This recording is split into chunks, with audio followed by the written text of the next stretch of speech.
حضرت عبداللہ بن عمرو رضی اللہ تعالیٰ عنہ سے روایت ہے، نبی اکرم صلی اللہ علیہ وآلہ وسلم نے فرمایا،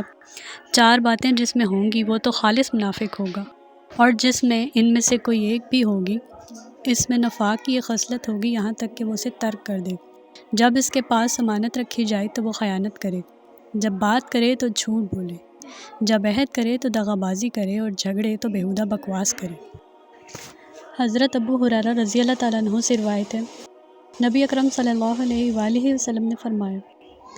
منافق کی 3 نشانیاں ہیں: جب بات کرے تو جھوٹ بولے، جب وعدہ کرے تو خلاف ورزی کرے، اور جب اس کے پاس امانت رکھی جائے تو خیانت کرے۔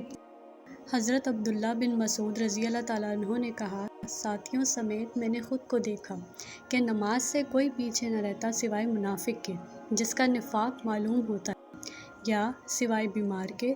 اور بسا اوقات بیمار بھی 2 آدمیوں کے سہارے سے چلا آتا، یہاں تک کہ نماز میں شامل ہو جاتا۔ انہوں نے کہا کہ رسول اللہ صلی اللہ علیہ وآلہ وسلم نے ہمیں ہدایت کے طریقوں کی تعلیم دی، اور ہدایت کے طریقوں میں سے ایسی مسجد میں نماز پڑھنا بھی ہے جس میں اذان دی جاتی ہو۔ حضرت علی رضی اللہ تعالیٰ عنہ نے فرمایا، اس ذات کی قسم جس نے دانے کو پھاڑا اور روح کو تخلیق کیا، نبی امی صلی اللہ علیہ وآلہ وسلم نے مجھے بتایا تھا کہ مومن کے سوا کوئی مجھ سے محبت نہیں کرے گا،